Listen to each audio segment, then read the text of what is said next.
pobre de la población le cuesta el 17% del ingreso. Encarecerle la comida a familias que gastan una buena parte de su ingreso en comida.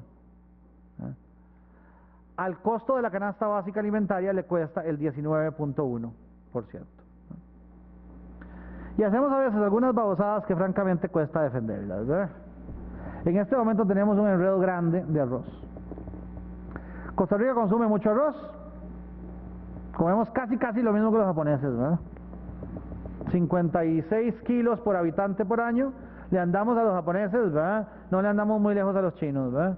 Solo los países donde literalmente, que son a la vez asiáticos y donde el ingreso no permite el consumo de proteínas, consumen más ahorro que nosotros. Myanmar, Vietnam, ese tipo de país. Lo producimos con 970 productores, no es un gentío, ¿no? Son 5 buses. Bueno, ha parado, 10 buses asentados. Entre todos ponen en el mercado entre el 45% y el 75% de lo que consumimos, dependiendo de cómo anduvo la lluvia y de cómo anduvo el año. La mitad de eso lo producen 33 productores, el más chiquito de los cuales tiene 300 hectáreas, el más grande de los cuales tiene 3.000. Es la mitad del arroz. Están concentrados en la cuenca del Tempisque, siembran anegando. Tienen una productividad de más o menos, algunos llegan a las 8 toneladas por hectárea, pero muy poquitos, están prácticamente todos entre 6 y 7,5. Ese es el estándar de productividad mundial, eso es lo que produce el campeón. Otro 30% lo producen 100 productores medianos, de productividad un poquito más baja, muchos de ellos con riego. Y los otros 800 productores, los chiquiticos, siembran el otro 20%. En general en tierra muy poquita, en general sin irrigación y sin mecanización. Y estos son productores que, si la reconversión fuera posible, tienen cosechas alternativas de mayor productividad. La productividad media nacional es 3,5 toneladas por hectárea. Y los galletas tienen entre 6 y 7,5. Así que saquen la cuenta de cuál es la productividad de estos otros, ¿no? Y hay cosechas que se siembran en exactamente los mismos lugares. Costa Rica tiene además, se me hizo esto, ¿qué se me hizo? La producción, los productores grandes no necesitan ayuda financiera. Eran competitivos cuando el arroz estaba a $95 por tonelada. Hoy está a 400, llegó a estar a 600. Pero en ese momento estaba a $95 por tonelada. El subsidio que tenemos hoy, para lo que está sirviendo, es para mantener en la cosecha a los demás. Sobre todo a los 800 chiquiticos. Pero ¿qué sucede? Que aún así, por la manera como está diseñado el subsidio se reparte en función a la producción. De manera que la mitad del subsidio, $55 millones, también es más que el presupuesto del MAG, bastante más que el presupuesto del MAG. La mitad del subsidio se va a los 33 grandotes, que no lo necesitan además, que compiten a precio internacional. Y que de camino, además son los industrializadores y los comercializadores del producto. Así que ganan también de la importación.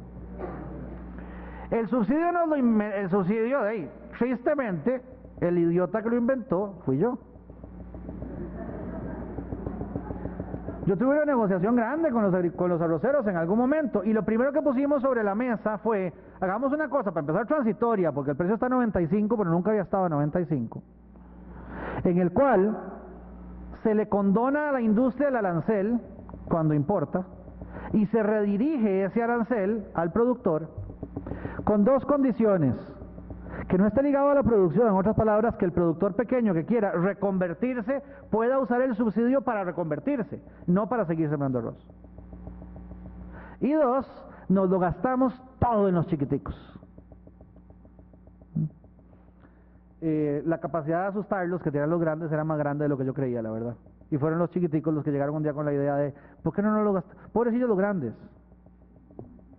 Nosotros creemos en la equidad, pobrecillos ellos. Entonces los grandes que reciben el 50%, que producen el 50%, reciben el 50% del subsidio. Pero además, como el subsidio es financiado con el monto del arancel, cuando el precio internacional sube, que hace falta menos subsidio, en vez de bajar, sube. Y claro, ahora hemos estado a $600, cuando esto estaba basado en 95, ¿eh? Pero desgraciadamente, y ahora ese sí no fui yo, ¿eh? El condenado subsidio sobrevivió políticamente la subida del precio, ¿eh? Cosa difícil de entender.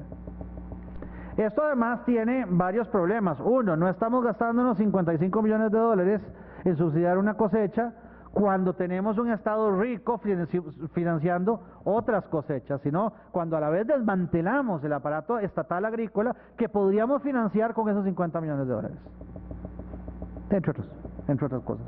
Dos, que nosotros tenemos compromisos internacionales sobre los límites de nuestros subsidios. De hecho, somos un país que ha tenido un liderazgo en la lucha porque Europa y los Estados Unidos bajen sus subsidios agrícolas. En la reunión de Cancún, al principio de esta ronda de Doha, el negociador de subsidios contra los gringos y los europeos, no solo de Costa Rica, sino que también de Brasil, de China, de India, el que hablaba por ellos era yo. Es muy jodido ahora poner la cara y decir si ahora Costa Rica es el que se brinca los límites de subsidios, ¿verdad? Después de que tuvo un liderazgo tan claro en la lucha porque lo bajaran otros. Y además, ¿cuál es la consecuencia de tener subsidios altos? Bueno, que si perdemos un panel, lo que perdemos es mercado de los productos agrícolas exportables, con lo cual tenemos una caída implícita en productividad. Entonces, esto de arroz hay que arreglarlo y entre otras cosas, esa plata del subsidio deberíamos usarla en otra cosa. Tecnología, productividad, los muchos bienes públicos y externalidades que hay en la agricultura, la reconversión de aquellos que quedaron atrapados en la cosecha que no era, que casi todos son chiquitos, el apoyo a los más pobres dentro de la agricultura. Que la tercera parte de los recursos dirigidos por el Estado a la agricultura vayan a menos de 40 productores ricos, no tiene nombre. Pucha, cambio tema más raro, este está violento, al menos me lo brinco. Sobre la sobrevaluación, voy a hablar simplemente porque me parece que algunos de ustedes a eso venían, porque ese es el título que venía en el programa. Voy a tratar de ser breve en este último tema. El cambio que hizo Costa Rica de las mini devaluaciones a las bandas y de camino de las bandas van de camino a la flexibilización, era un cambio necesario. Las mini devaluaciones son un gallo gallina, ¿verdad? Que ese debiera ser el ave nacional, ¿verdad? Pero en todo caso, es un gallo gallina bastante complicado de manejar. Durante la crisis internacional, durante la crisis latinoamericana, una gran mayoría de países teníamos un gallo gallina. ¿Por qué? Porque había restricciones de reservas y restricciones fiscales tan complicadas que había que hacer algún manejo sui generis del tipo de cambio para que la cosa funcionara. Hoy éramos uno de pocos países relativamente que quedábamos con un híbrido y las debilidades de ese híbrido se estaban materializando. Claro, el viejo sistema tenía la ventaja de que el público no enfrentaba volatilidad de corto plazo con el tipo de cambio, de que el tipo de cambio estaba siendo determinado por la cuenta corriente y no por la cuenta de capital, y de que la gente no tenía que pensar en el riesgo cambiario como un componente importante ni de sus decisiones financieras familiares ni las decisiones empresariales. Era muy sabroso vivir así. De hecho, a mí me asombra hasta qué punto a los gerentes de este país se les olvidó manejar riesgo cambiario, que es una cosa que cuando se enseña gerencia se enseña relativamente temprano. Y gente que son magos en manejo de riesgo de tasa de interés, cuando les hablas de riesgo cambiario lo están oyendo por primera vez. Lo que quiere decir que 24 años de un sistema que los aislaba de ese riesgo cambiario, desgraciadamente nos anquilosó un poquito la cabeza. Pero ¿qué pasa? ¿Cuál es la debilidad de ese viejo sistema? Que en ese viejo sistema es el mercado cambiario el que gobierna la política monetaria. El Banco Central pasaba el día haciendo esterilización de la política cambiaria que hizo la víspera sin querer, sacando los colones que entraron a la calle porque le vendieron más dólares de lo que esperaba, o volviendo a devolver los colones que salieron de la calle porque le compraron más dólares de lo que esperaba. Y por lo tanto no había cómo bajar la inflación, no había cómo bajar otra serie de riesgos nominales y no había cómo bajar la dolarización de nuestro sistema financiero, que ya está muy dolarizado. Entonces, esta era una transición que en cierta forma había que hacer. ¿Qué pasa? Que en los últimos, que son ya 12, 16, 22 meses, hemos tenido un movimiento del tipo de cambio dentro de esa banda, con la banda más ancha de la cuenta. Las bandas anteriores en otros países, solo las hubo en 3 países, que es muy fácil ver la historia entera. Ninguna tuvo este ancho. Todas duraron más para empezar, y ninguna tuvo este ancho. Y ha sucedido que hemos tenido una apreciación en términos reales de más del 20%. En otras palabras, el productor costarricense, o que producía desde Costa Rica, no siendo costarricense, que podía competir con un rival en otro lado, taco a taco en precio, a mediados del 2009, hoy está cobrando 20% más que ese competidor, o absorbiendo ese 20% dentro de sus costos. Y por lo tanto cuesta mucho competir. El precio se nos vino al piso, el tipo de cambio real se nos vino muy abajo. Lo que se logró con esto, el Banco Central, con la creación de las bandas, con hacer la banda un poquito ancha, logró bajar la inflación de manera importante. No hablamos suficiente de lo que este país logró en términos fiscales a mediados de la década pasada. Con una deuda que era el 100 y pico del producto en los 80s, todavía el 100% del producto en los 90s, el 60% del producto en el 99, bajó a ser el 37% del producto en el 2007. Y en ese desendeudamiento pagamos lo de corto plazo, lo de tasa variable y lo más feo. Lo más feo era lo que debíamos en dólares desde el Banco Central, porque eso era inflación en piloto automático, era emisión automática. En esa limpieza de deuda, el Banco Central se desendeudó enormemente. Y por lo tanto pudo empezar a pensar en que sin pasarle sus pérdidas de vuelta a la Tesorería Nacional, donde siempre debieron haber estado, pero como a veces nos falta coraje, ¿verdad? Nunca nos echamos esa reforma fiscal, ¿verdad?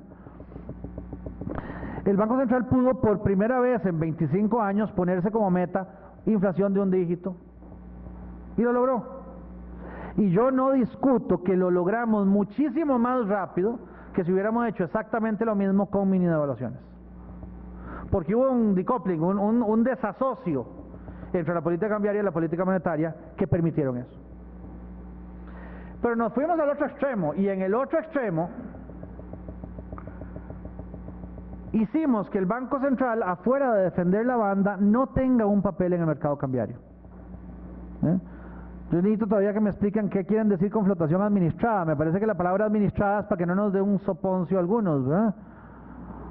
Pero que realmente va a haber muy poca intervención, igual que ha habido muy poca intervención intrabandas, va a haber muy poca intervención una vez que no haya bandas. Lo que permite que aquí el tipo de cambio lo está determinando hoy la cuenta de capital y no la cuenta corriente. Lo que tiene bajo el tipo de cambio no es que estemos inundados de dólares traídos por la exportación de bienes o de servicios. Es que estamos inundados de dólares que vienen de movimientos financieros o, peor aún, de transacciones especulativas entre nacionales. Hay mucha teoría muy sana, muy buena, de por qué la fuerza del mercado que se manifiesta en el tipo de cambio a través de la exportación y la importación es una fuerza que es mejor no neutralizar con la política monetaria. Pero ninguna de esa teoría aplica para cuando la fuerza grande en el mercado cambiario venga de movimientos financieros y mucho menos de movimientos financieros domésticos. Y eso es lo que está pasando. Así que ni siquiera el que sabe por qué es liberal en este tema defendería esta liberalidad. Estamos en medio de un proceso, ya viene el papelito de que ya tengo que parar, así que ya voy a parar. Ok. Estamos en medio de un proceso